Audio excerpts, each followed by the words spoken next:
Hello everyone, myself is Divya Bahel, Assistant Professor in Chemical Engineering Department at LJ Institute of Engineering and Technology.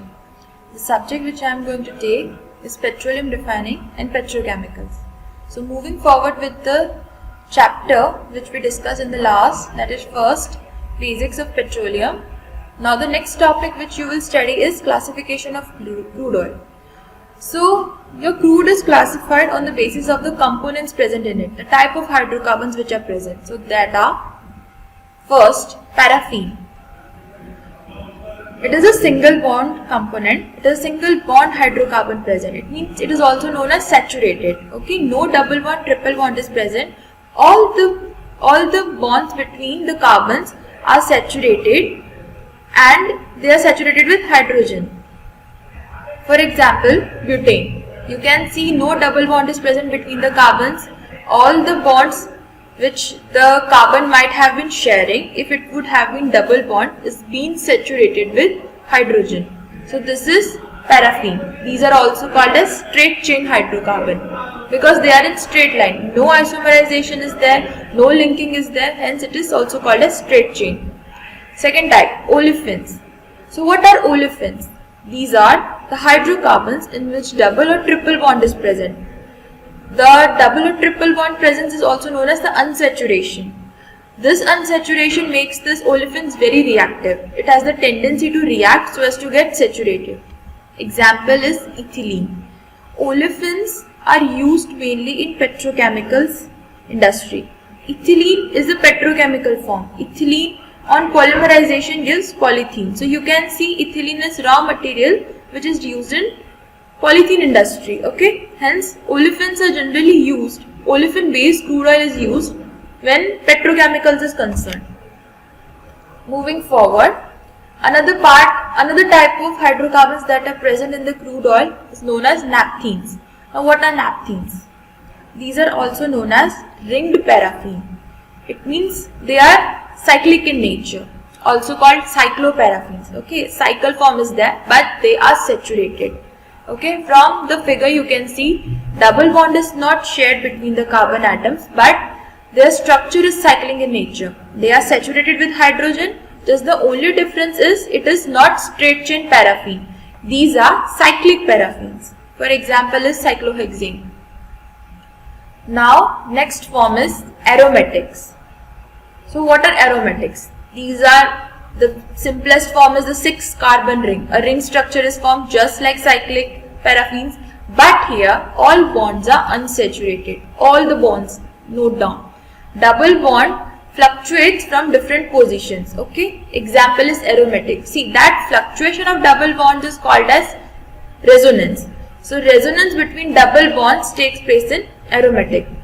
Now this resonance makes benzene very reactive in nature. Okay, so this is a basic example of aromatics.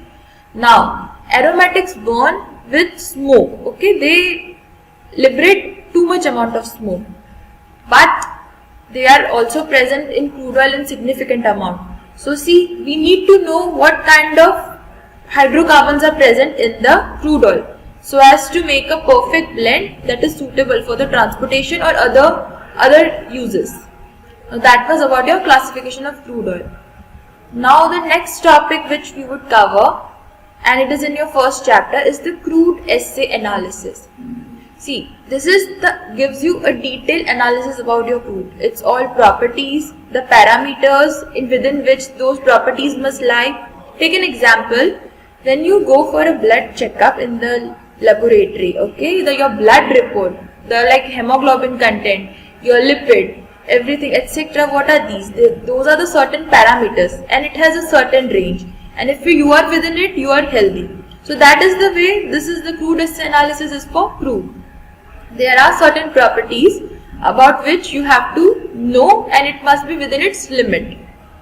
So why we do crude assay analysis? What is it? See, a crude assay is essentially a detailed evaluation of crude oil feedstock conducted by a petroleum testing laboratory. So certain tests are assigned which are done by this petroleum testing laboratory. Okay. So why we need to know crude assay analysis? Okay. You need to know it for product yield. What would be the yield of your product? Okay, the quality, product specification. See, all these parameters have a certain limit, a range. Okay, for example, like we are talking about the quality. In further lectures, you will study like sulfur is an impurity. Okay, the lower the sulfur amount, it increases the quality. Similarly, octane number for gasoline. Okay, higher the octane number, it increases the quality of your fuel. So see, these are certain parameters which you have to keep in mind. Now, why we need to know it? See, this enables us to take some important decisions. When you blend your, when you make a blend, for suppose Euro 5 is the latest blend which is to be launched in India. Okay. Now, based on the weather conditions, the extremities in Indian country, in this country, we need to take certain decisions. Like when we are talking about the cold weathers. So what must be the parameters like pour point, cloud point. Okay, so we need to take certain important decisions. Now these pour point, then octane number, etc. would be studied for different fractions in later lectures. This is just for information. Now, what else do we study in crude assay analysis? We study distillation characteristics like TBP, true boiling point, ASTM distillation, equilibrium flash vaporization. This would be covered in next lecture. So distillation characteristics is also the one of the important part which you have to calculate in crude assay analysis. Or you can say it is the most important part of crude assay analysis, to know the boiling range. Okay, when you distill your crude in a petroleum fraction, in your petroleum refinery, okay, in refining, when you are subjecting your crude to refining, a boiling range is there. Starting from the top product to the bottom product, a boiling range is there. To know that boiling range, distillation characteristics like ASTM distillation, true boiling point, EFV, such tests are carried out.